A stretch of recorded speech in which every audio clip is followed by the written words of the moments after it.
اے پیغمبر، لوگوں سے کہہ دو کہ اگر تم اللہ کو دوست رکھتے ہو تو میری پیروی کرو، اللہ بھی تمہیں دوست رکھے گا اور تمہارے گناہ معاف کر دے گا، اور اللہ بخشنے والا ہے، مہربان ہے۔ کہہ دو کہ اللہ اور اس کے رسول کا حکم مانو، بس اگر وہ نہ مانے تو اللہ بھی کافروں کو دوست نہیں رکھتا۔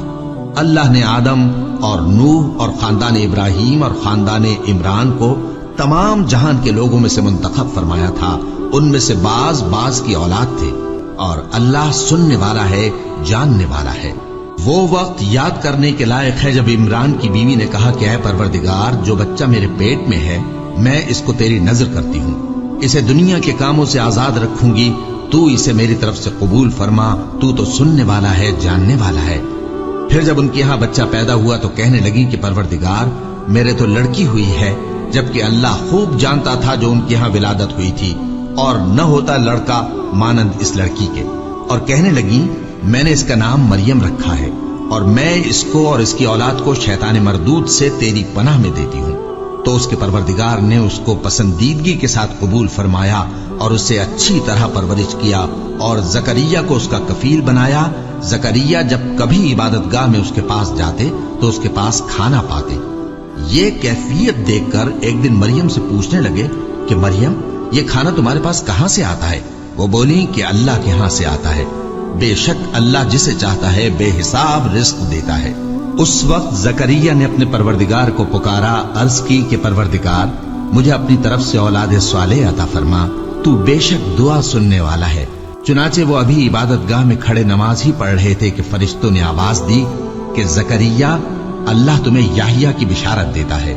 جو کلمۃ اللہ یعنی عیسیٰ کی تصدیق کریں گے اور سردار ہوں گے، اور عورتوں سے رغبت نہ رکھنے والے، اور ایک پیغمبر یعنی نیکوکاروں میں ہوں گے۔ زکریا نے کہا، اے پروردگار، میرے ہاں لڑکا کیوں کر پیدا ہوگا کہ میں تو بڈھا ہو گیا ہوں اور میری بیوی بانجھ ہے؟ فرمایا، اسی طرح اللہ جو چاہتا ہے کرتا ہے۔ زکریا نے کہا کہ پروردگار، میرے لیے کوئی نشانی مقرر فرما دے۔ فرمایا، تمہاری نشانی یہ ہے کہ تم لوگوں سے 3 دن اشارے کے سوا بات نہ کر سکو گے، تو ان دنوں میں اپنے پروردگار کی کثرت سے یاد اور صبح و شام اس کی تسبیح کرنا۔ اور جب فرشتوں نے مریم سے کہا کہ مریم، اللہ نے تم کو برگزیدہ کیا ہے اور تمہیں پاک بنایا ہے اور دنیا جہان کی عورتوں میں سے تم کو منتخب کیا ہے، اے مریم، اپنے پروردگار کی فرما برداری کرنا اور سجدہ کرنا اور رکوع کرنے والوں کے ساتھ رکوع کرنا۔ اے نبی، یہ باتیں اخبار غیب میں سے ہیں جو ہم تمہارے پاس بھیجتے ہیں۔ اور جب وہ لوگ اپنے قلم بطور قرعہ ڈال رہے تھے کہ مریم کا کفیل کون بنے، تو تم ان کے پاس نہیں تھے، اور نہ اس وقت ہی ان کے پاس تھے جب وہ آپس میں جھگڑ رہے تھے۔ وہ وقت بھی یاد کرنے کے لائق ہے جب فرشتوں نے مریم سے کہا کہ مریم، اللہ تم کو اپنی طرف سے ایک کلمے کی بشارت دیتا ہے جس کا نام مسیح اور مشہور عیسیٰ ابن مریم ہوگا، اور جو دنیا اور آخرت میں آبرو مند اور مقربین میں سے ہوگا، اور ماں کی گود میں اور بڑی عمر کا ہو کر دونوں حالتوں میں لوگوں سے یکساں گفتگو کرے گا اور نیکوکاروں میں ہوگا۔ مریم نے کہا کہ پروردگار، میرے ہاں بچہ کیوں کر ہوگا کہ کسی انسان نے مجھے ہاتھ تک تو لگایا نہیں؟ فرمایا کہ اللہ اسی طرح جو چاہتا ہے پیدا کرتا ہے، جب وہ کوئی کام کرنا چاہتا ہے تو ارشاد فرما دیتا ہے کہ ہو جا، تو وہ ہو جاتا ہے۔